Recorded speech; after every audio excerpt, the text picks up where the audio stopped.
America से पुष्पा सक्सेना की बहुत ही मार्मिक कहानी है अनुबंध। सुनिए वैदेही के स्वर में। कुलदीप के शव को फटी आंखों से ताकती तनवीर पत्थर बनी बैठी थी। परिचित परिवारों के सदस्य इकट्ठे होते जा रहे थे। कैंट का वह एरिया भारतीय, विशेषकर पंजाबी और सिख समुदाय का केंद्र था। तनवीर की हालत देख औरतों के आंसू नहीं थम रहे थे। अभी 4 महीने पहले ही तो लाल जोड़े में आई तनवीर की आरती उतार उन्होंने प्यार से घर के अंदर लिया था। छुटपन से अनाथ कुलदीप अपने प्यार भरे स्वभाव के कारण किसी का बेटा, किसी का भाई या देवर बन चुका था। उन परायों के बीच उसे अपना परिवार मिल गया था। अरे तन्नी, तू रोती क्यों नहीं? तेरा कुलदीप तुझे अकेला छोड़ हमेशा के लिए चला गया। चुन्नी के छोर से आंखें पोंछती मंजीत परजाई रो पड़ी। कुलदीप के रूप में उन्हें लक्ष्मण जैसा देवर मिल गया था। बोध बनी तनवीर की कोई प्रतिक्रिया न देख सतवंत ताई आगे बढ़ाई। तनवीर को गले से लगा रुंधी आवाज में तसल्ली देनी चाहिए। तू फिक्र न कर तन्नी पुत्र, हम सब तेरे अपने हैं, अपने को अकेला मत समझ। साथ के टैक्सी ड्राइवर उदास खड़े थे। उनके बीच से उनका सबसे ज़्यादा जिंदा दिल साथी कुलदीप उन्हें छोड़ गया। हाईवे पर एक्सीडेंट होना कोई नई बात नहीं थी, पर कुलदीप तो बहुत होशियार ड्राइवर था। पुलिस का कहना है एक्सीडेंट के समय वह मोबाइल पर बात कर रहा था। पैसेंजर से अच्छे पैसे पाकर कुलदीप की खुशी दुगनी हो गई थी। उत्साहित कुलदीप ने तनवीर को फ़ोन लगाया था। शाम को लोहड़ी में पहनने के लिए उसने अपनी तन्नी के लिए जामुनी रंग का जरदोजी का सलवार सूट खरीदा था। तभी जोर के धमाके के साथ सब शून्य हो गया। घबराई तनवीर बस हल्लो जी कहती रह गई थी। अंतिम संस्कार के समय कुलदीप का कोई अपना न होते हुए भी सब उसके अपने थे। सबकी आंखें नम थी। अचानक जैसे तनवीर को होश हो आया। दिल दहलाने वाला उसका चीत्कार सबको रुला गया। बड़ी मुश्किल से औरतें उस पर काबू पा सकी। 5-7 दिन बारी बारी से कोई न कोई पड़ोसन तनवीर के पास बनी रही। सतवंत ताई और मंजीत परजाई का मन अपने घर में टिकता ही नहीं था। तन्नी का दुख उनका अपना दुख बन गया था। सबके सामने एक बड़ा सवाल था, आगे अब तन्नी का क्या होगा? किराए का घर तो छोड़ना ही होगा। सब सोच में पड़ गए। कहाँ जाएगी तनवीर? कुलदीप और तनवीर दोनों की कहानी से सब परिचित थे। कुलदीप ने बताया था छुटपन में ही उसके माता पिता हैजे के शिकार हो उसे चाचा चाची के सहारे छोड़ इस दुनिया से जा चुके थे। लालची चाचा चाची पूरी जायदाद पर कब्जा चाहते थे। समझदार हो रहा कुलदीप उनकी राह का कांटा था। जवान हो रहे कुलदीप को शुभचिंतक गांव वालों ने इशारों इशारों में बताया था चाचा उसकी जान का दुश्मन बन चुका है। उसके साथ रहने में उसकी जान को खतरा है। पास के गांव में रहने वाला जगजीत अक्सर कुलदीप से मिलता रहता। जगजीत जर्मनी में टैक्सी चलाता था। कुलदीप की दयनीय हालत देख उसने सलाह दी थी, यहाँ रहकर चाचे की चाकरी करके क्यों बेकार गालियाँ खाता है? मेरे साथ चल। कुछ दिन जर्मनी में टैक्सी चलाने के बाद अमेरिका का वीज़ा आसानी से मिल जाएगा। तेरी जिंदगी बन जाएगी कुलदीप पे। चाचा ने पूरी जायदाद अपने नाम लिखवा कुलदीप को जर्मनी के टिकट के पैसे देकर उस पर एहसान किया था। अमेरिका आकर कुलदीप की दुनिया ही बदल गई। जगजीत को वह अपना मार्गदर्शक भाई मानता। जगजीत की घरवाली मंजीत परजाई के साथ अपना सुख दुख बांटता। वह स्पष्ट कहता, खून के रिश्तों से बड़ा मन का रिश्ता होता है। जगजीत से मेरे मन का रिश्ता है। उसने मुझे नई जिंदगी दी है। जगजीत की बहन की शादी में कुलदीप भी उसके साथ उसके गांव गया था। वापसी में तनवीर भी उसके साथ आई थी। क्यों रे कुलदीपे, यह परी कहाँ से उड़ा लाया? तूने तो हमें अपनी शादी की खबर भी नहीं दी। सतवंत ताई ने मीठा उलाना दिया था। हाँ कुलदीप देवर जी, अब हमें सच सच बताओ, यह कमाल कैसे हो गया? कमलजीत परजाई ने सबके मन की बात कही थी। एक बात जान ले कुलदीपे, अगर इन्हें पूरी कहानी नहीं सुनाई तो ये तुझे तनवीर से मिलने नहीं देंगे। मंजीत परजाई ने चेतावनी दे डाली। 20 दिन की बच्ची को लेकर मंजीत ननद की शादी में नहीं जा पाई थी। प्रेम कहानी सुनने को वो भी उत्सुक थे। अरे परजाई, ऐसी कड़ी सजा मत देना, चलो मैं सब बताता हूँ। औरतें चित्त स्थिर कर जिज्ञासु मुद्रा में बैठ गईं। सबके मन में कोई फिल्मी कहानी उभर रही थी। कुलदीप ने बताना शुरू किया। शादी में हम सब लड़के देर रात तक जश्न मनाते रहे। सुबह सामने वाले कुएं पर औरतों और लड़कियों की भीड़ जमा थी। सब खूब हंसी ठिठोली कर रही थी। हाँ, वही तो वक्त होता था। हम सब लड़कियां कुएं पर कुछ देर बैठकर खूब गप्पे मारती थीं। कमलजीत की आंखों के सामने अपने गांव का कुआं उभर आया। हाँ हाँ, वहीं बैठकर सासों को बहू पुराण सुनाने का मौका जो मिलता था। सतवंत ताई की बहू ने कनखियों से सतवंत ताई को ताका। अरे, कुलदीप को अपनी बात तो पूरी करने दो, अपनी कहानी फिर कभी सुना लेना। सतवंत ताई ने झिड़की थी। मंजीत परजाई की बात सही है। सारी लड़कियां खूब हंसी मजाक कर रही थीं, पर उनमें से एक लड़की उदास दिख रही थी। लग रहा था कोई फूल खिलने से पहले ही मुरझा गया था। मुझे लगा जैसे वो मेरा ही इंतजार कर रही थी। ओए होए कुलदीपे, तू तो हीरो बन गया। अब बता, तूने अपने प्यार का इजहार कैसे किया? मंजीत ने छेड़ा। जगजीत ने बताया, वह तनवीर थी। सौतेली माँ के जुल्मों ने उसकी ये हालत कर दी है। कभी वही तनवीर मोहल्ले की जान हुआ करती थी। सौतेली माँ की 3 और बेटियां हैं, पर घर का सारा काम तनवीर के मत्थे डाल सब मौज करती हैं। जगजीत की बातों से मुझे अपनी पुरानी ज़िंदगी याद हुआ है। बस तभी तनवीर के साथ अपनी शादी बनाने की ठान ली। यह हुई ना मर्दों वाली बात। एक बेसहारा लड़की को सहारा देकर तूने बहुत अच्छा काम किया कुलदीपे। सतवंत ताई के चेहरे पर खुशी थी। अमेरिका में कमाने वाला दूल्हा मिलने की बात से सौतेली माँ जल गई। शादी न होने देने के लिए बहुत अड़ंगे लगाए, पर गांव वालों और जगजीत की मदद से शादी हो ही गई। अब तनवीर को उस घर में कभी नहीं जाना पड़ेगा जहां उसकी हालत मजदूरिन से भी बदतर थी। कुलदीप बात पूरी कर चुप हो गया। चेहरे पर दृढ़ निश्चय की चमक थी। ठीक कहता है कुलदीपे, हम अपनी तनवीर को इतना प्यार देंगे कि उसे कभी अपने पुराने दिन याद भी नहीं आएंगे। सचमुच कुलदीप के प्यार ने मुरझाई तनवीर को फूल सा खिला दिया। दोनों की जोड़ी खूब सजती।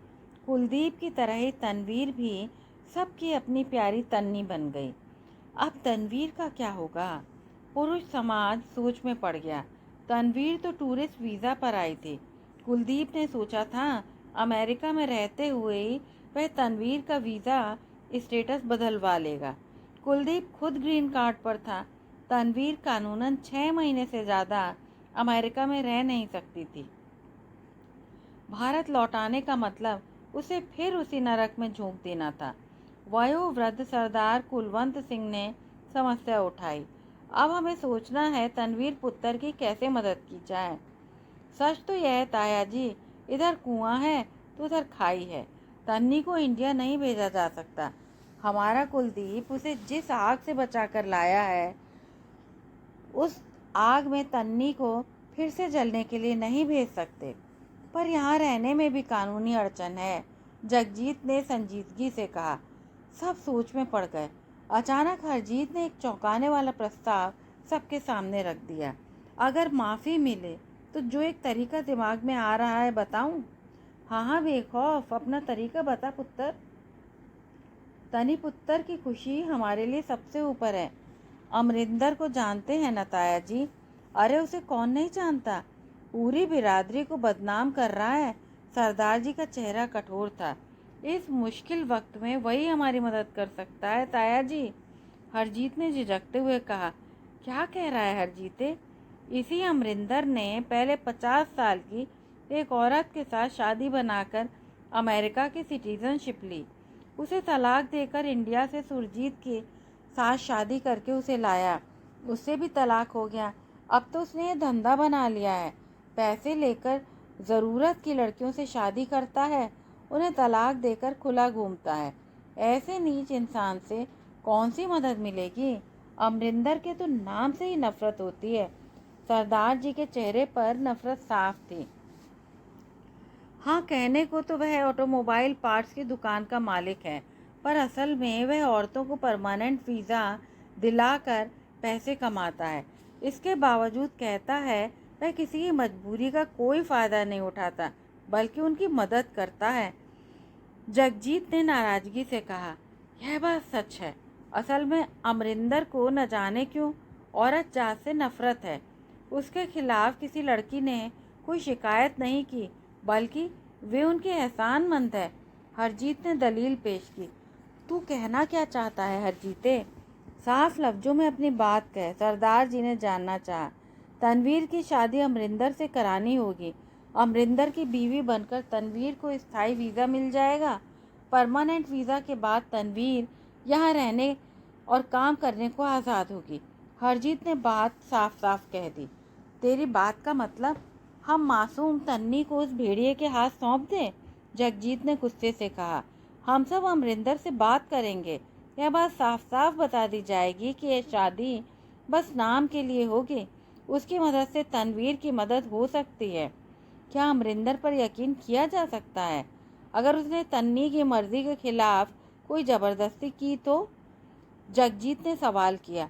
अगर उसने ऐसा करने की गलती की तो हम सब मिलकर उसे ऐसा सबक सिखाएंगे कि उसकी अकल ठिकाने आ जाएगी, हरजीत ने दृढ़ता से कहा। हरजीत की बात में दम था, पर अंजाम खतरनाक भी हो सकता है। बहुत सोचने पर सबका फैसला हरजीत के पक्ष में ही था। तनवीर को इस नाम की शादी के लिए राजी करने की जिम्मेदारी औरतों को दी गई। तनवीर को समझा पाना आसान नहीं था। इंडिया वापस जाने के नाम पर तनवीर कांप उठती। आते जाते सौतेली माँ ने कड़ी चेतावनी दी थी, अमेरिका का लड़का फांस कर हमारा बड़ा नाम किया है। खबरदार, जो दोबारा इस घर में पांव रखने की जुर्रत की। तेरे लिए इस घर के दरवाजे हमेशा के लिए बंद हो चुके हैं। पलटकर मुंह दिखाया तो तेरी खैर नहीं।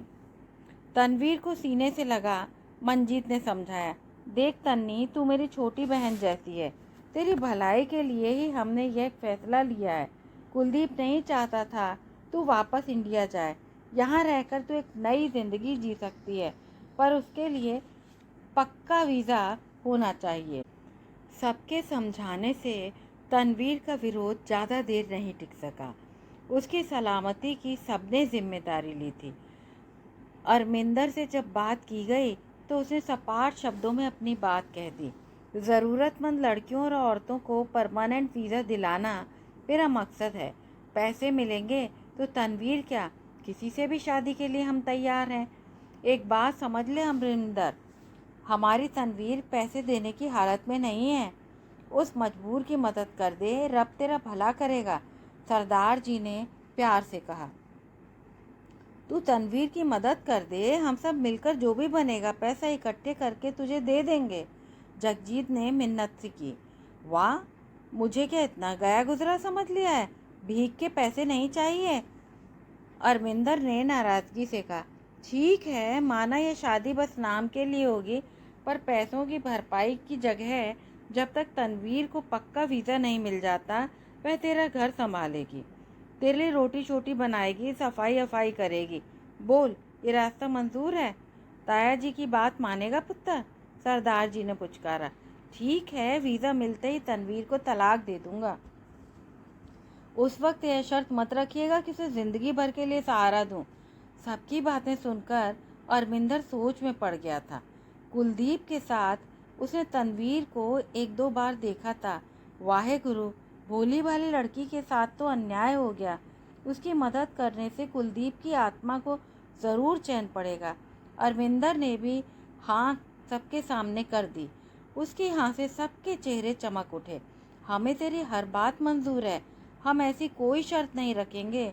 सबने आश्वस्ति की सांस ली। गुरुद्वारे में दोनों के विवाह के समय सारी बिरादरी इकट्ठी थी।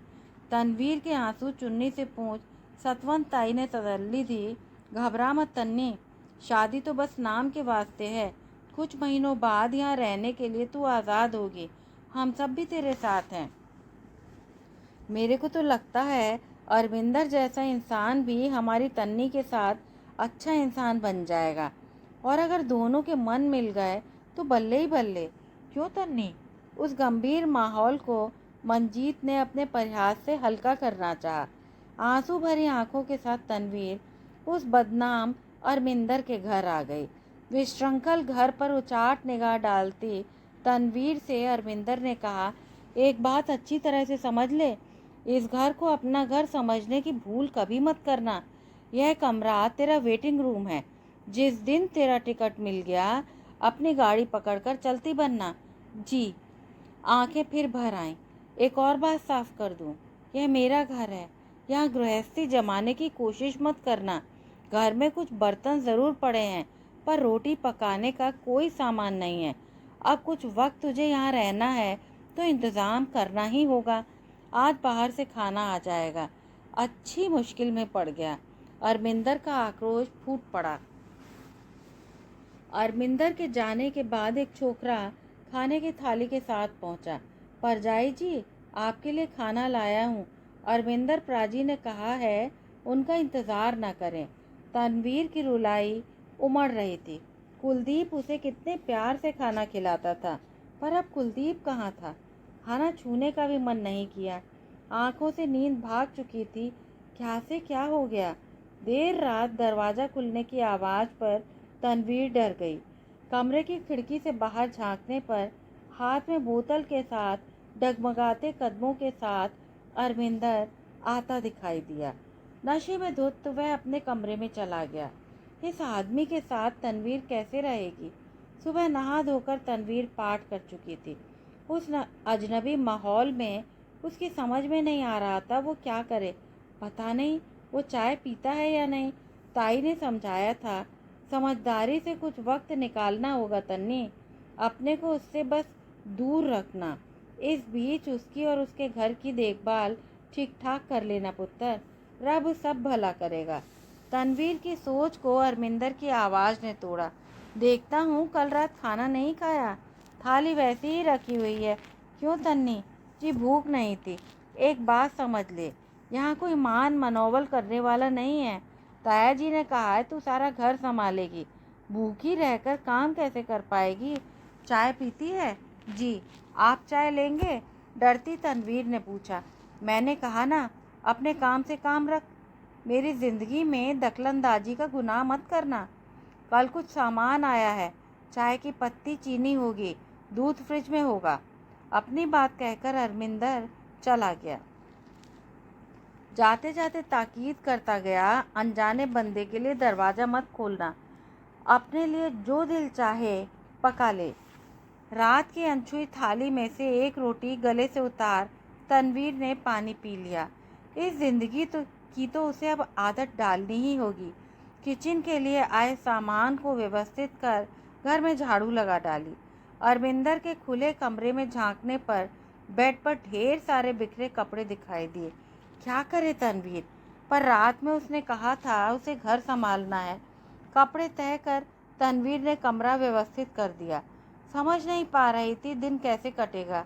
कुलदीप की यादें कचोट रही थी। सूना घर काटने को दौड़ रहा था। रात के खाने के लिए दाल सब्जी के साथ रोटियां बना डाली। अगर अरविंदर आ गया तो खाना परोस देगी। बहुत देर रात तक इंतज़ार करने के बाद 2 रोटियां खा लीं। ताई ठीक कहती हैं कुछ भी हो जाए यह पापी पेट नहीं मानता, इसे तो भरना ही पड़ता है। फिर दरवाज़ा खुलने की वही आवाज़ और अरविंदर का लड़खड़ाते कदमों से घर में आना तनवीर को डरा गया। अगर कभी उसने उसके साथ ज़बरदस्ती की तो तनवीर क्या करेगी? कल से अपने बंद दरवाजे के आगे टेबल लगाकर सोएगी। उदास सूने दिन बीतने लगे। अरविंदर ने तनवीर के स्थायी वीज़ा के लिए कार्रवाई शुरू कर दी। इतने दिनों में तनवीर काफ़ी सामान्य हो चली थी। अरविंदर ने कभी कोई गलत हरकत नहीं की, बल्कि उसकी ज़रूरतों के बारे में पूछ तनवीर का मन हल्का कर देता। तुझे जो चाहिए मुँह खोलकर बता दिया कर, शर्म करेगी तो परेशानी तुझे ही होगी।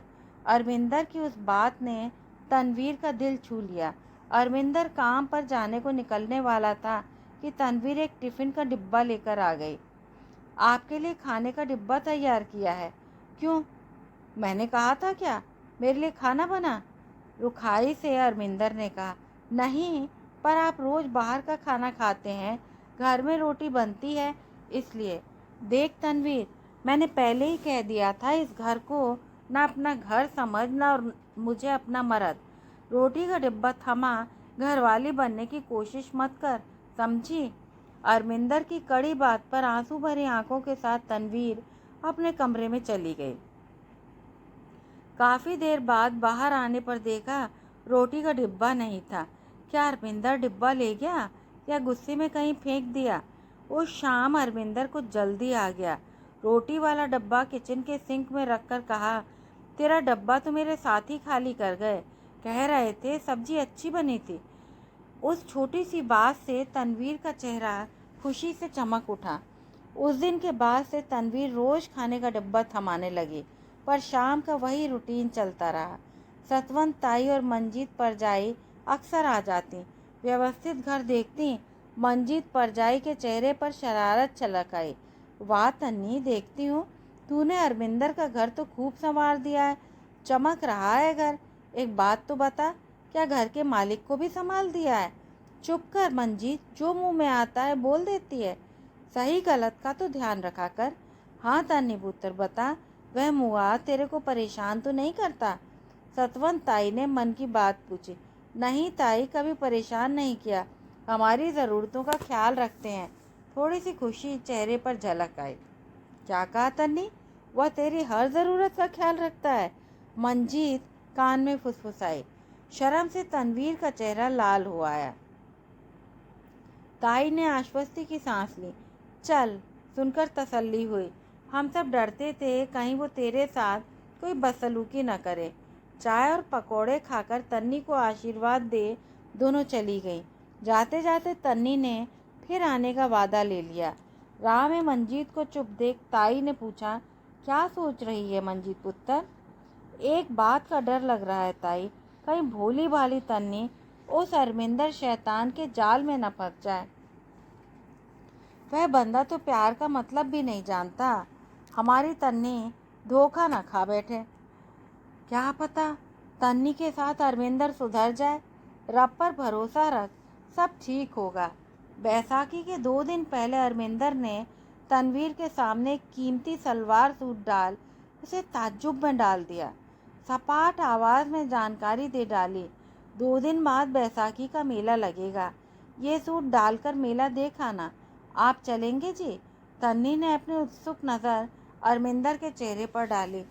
मेरा मेले ठेले से कोई वास्ता नहीं है। तेरी ताई और परजाई तुझे ले जाएंगी। ये पैसे रख ले, जो जी चाहे खरीद लेना। नोटों का एक बंडल देख तन्नी डर गई। नहीं जी, हमें पैसे नहीं चाहिए, हम मेला नहीं जाएंगे। बेकार की बातें सुनना मेरी आदत नहीं है। यह औरतों का मनपसंद मेला है, तू ज़रूर जाएगी। मैं परजाई को बोल चुका हूँ, वो साथ ले जाएगी। तनवीर की हाँ ना का इंतज़ार किए बिना वो चला गया।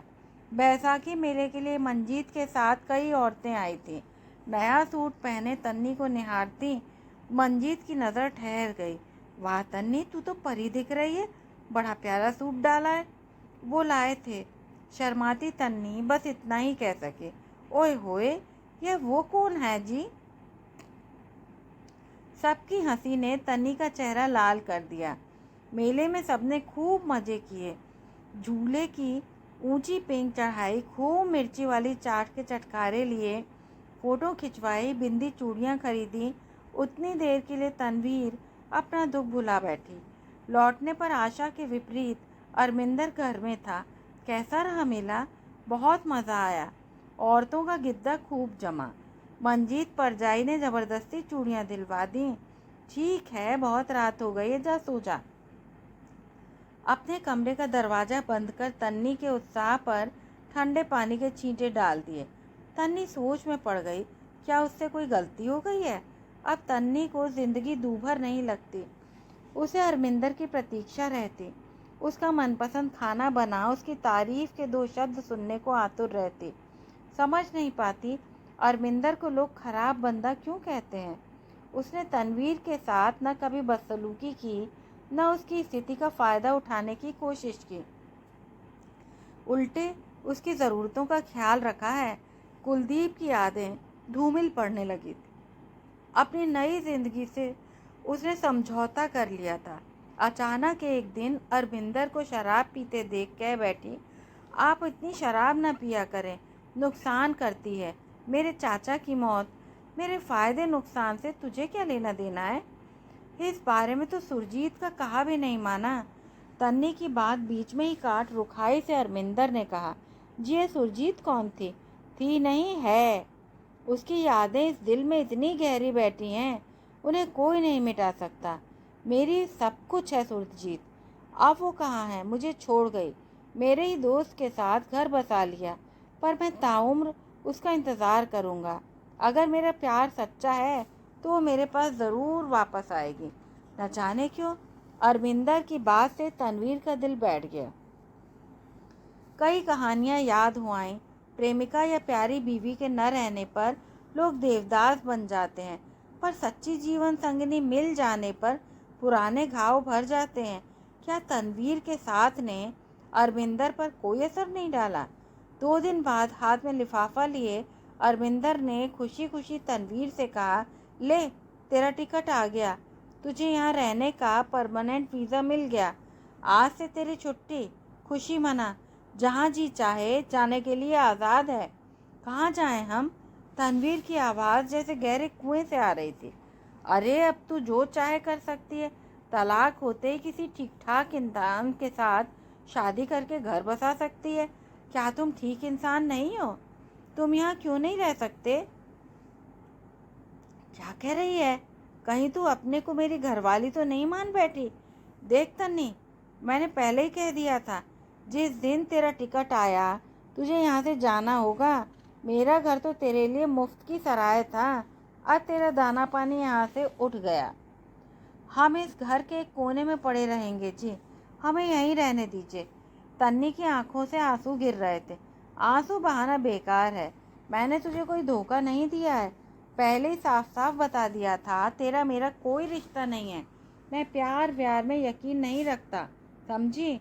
अगर ये सच है तो सुरजीत को याद क्यों करते हो? अचानक तन्नी तड़प उठी। सुरजीत का नाम मत ले।